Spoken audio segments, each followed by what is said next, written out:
New York, we think we're the main character, and I think that's one thing that my content always shows is that I'm the main character. It inspires that type of energy to, you know, be confident and be loud and be from New York, you know, the city that never sleeps.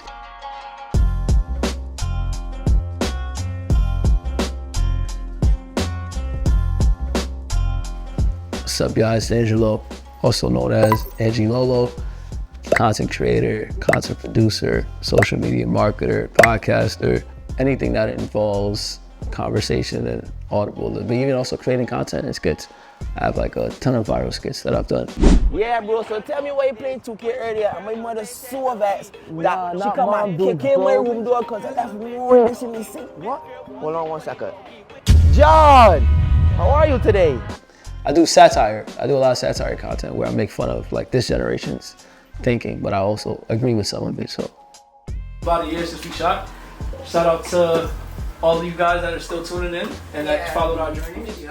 My people's is amazing. There's a lot of dope talent, great actresses and actors and creators and musicians and yeah, we do a ton.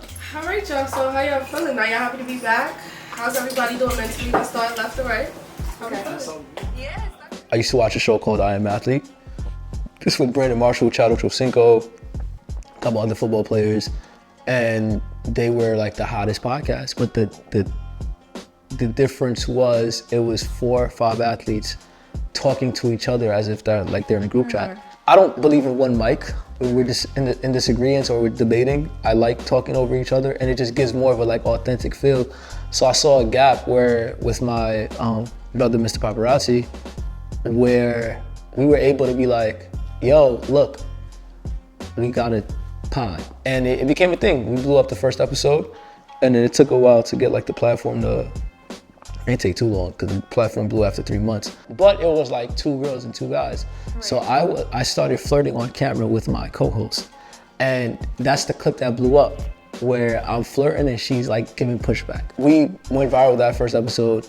They didn't go viral till like 2 episodes later where Keisha Cole reposted us, and then the following grew from there, and then we kind of like never stopped. If I'm getting to know you and we just talking, why the fuck you feel like you can go a day without speaking to me? I'm not saying you're not busy, but we're all grown. Communication is key.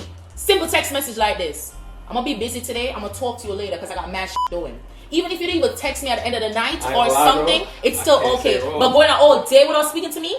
Are you dumb? Then you're not mine, then Bob. I also wasn't prepared for it. So, you know, just like anything that you need to invest in, you need some type of like money or support or investment to push. I just knew how to edit and post clips. Oh, like physical, I don't give what I want back. So if I don't want my girl like out here. The reason why the Keisha Cole share was so special and important to us was because we fit her demographic of following, right? We're talking about single black woman in her 40s that makes R&B music for, you know, women that can relate to her or her generation. Our podcast is basically that, but Gen Z. So when somebody like that shares it, her whole following, you're talking about somebody, I think she has like 7 million followers. We're talking about her whole demographic is going to come to us. Now the trick was, and this is where I got into my social media marketing bag. The trick was, the reason why we got so much following is because we had so much content from before. So back to the question of like, how did I feel when I wasn't getting numbers? Oh, one day somebody's gonna see me and they're gonna have to see all of this, because what happens when you go on Instagram? Whether you're looking at a beautiful girl or you're looking at a group of people that you like, you're gonna go scroll through every single thing. And again, if you go down that rabbit hole, it's the same theme of content. When we blew, everybody knew, oh my God, Angelo's about to talk his shit. I'm like that on my socials, because another marketing tactic is promote your numbers. People sleep on the more local crowds, the more local platforms, and that's where the more organic fan bases are. Hold on, wait. This is my fake ex-girlfriend. Big Blaze, big content creator, big pretty girl. What we doing? Naya. It's Naya. It's my second girlfriend, my second fake girlfriend. Yeah, big viral. Yeah. My red tour. My everything, my boy Jody Adams, Mr. Paparazzi, big shooter, big producer. I'm gonna go down too. Boy, and everything else. If you don't know, now you know. big hairstylist, big content creator, big YouTuber. What else? Everything, the biggest and everything. You know the vibe. Come on now, big host. You mentally have to prepare yourself for rejection. I like getting rejected. Why? Because it enables my arrogance. So when I'm rejected and then I persevere, now I get to talk my shit. That's why, like, if you make it here, you can make it anywhere, because it's that tough to network. You know, networking here is like, it sucks sometimes because everybody's looking for something. And that's like the worst thing. It's like, I hate big networking events. It's counterproductive.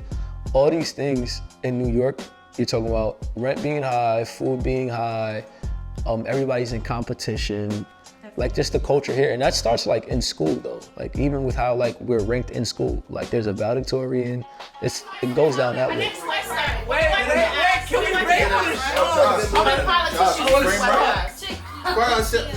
You could get it a little tighter, Pop. It depends on how passionate you are. Like, keep the main thing, but I think again, like we're all humans, so like we all could have all these passions and hobbies, but you gotta figure out and make it work and leverage what you like. Reality is reality. We got bills to pay. We have lives to live. Some of us are parents, some of us are, sons and whatever. I think you still have to figure out where you're gonna make your money from. Having that conversation physically. If I'm short, I'm fucking short. Yeah. Okay. But we can see that you're short. Exactly. That's my point. Because we know. Oh, you saying we as Versus men? like, Yeah, we don't have the luxury of being Where do you like, think you'll be in the next 5-10 years? Where do you So I think, it's funny. do you think like, because we grew up where a Caribbean family, or even just the American dream alone, you go to college, you get a great career, but imagine like 10 years from now, kids are coming out of high school and saying, Mom, I'm gonna be a content creator, and that's Yeah, what's gonna be. I think it's gonna be the same thing with like acting. So I think it's still gonna be a limited pool. So I think you'll have different variations. So like you'll have Broadway, you'll have theater. So you'll have, entertainment. it'll still fall under the same bracket, but I think again, it's still gonna be hard to get paid. If you go to college to study acting, Yeah. you might not be an actor. Yeah. That's what social media. That's what social media marketing is gonna become. That's what the content creation is gonna become. It's like, okay, if you go to school to still study this, you might not be a content creator, and that's just the reality. But within that though, this is where it gets tricky. And not tricky, you get clever. There's so much other spaces in this space to make money out of.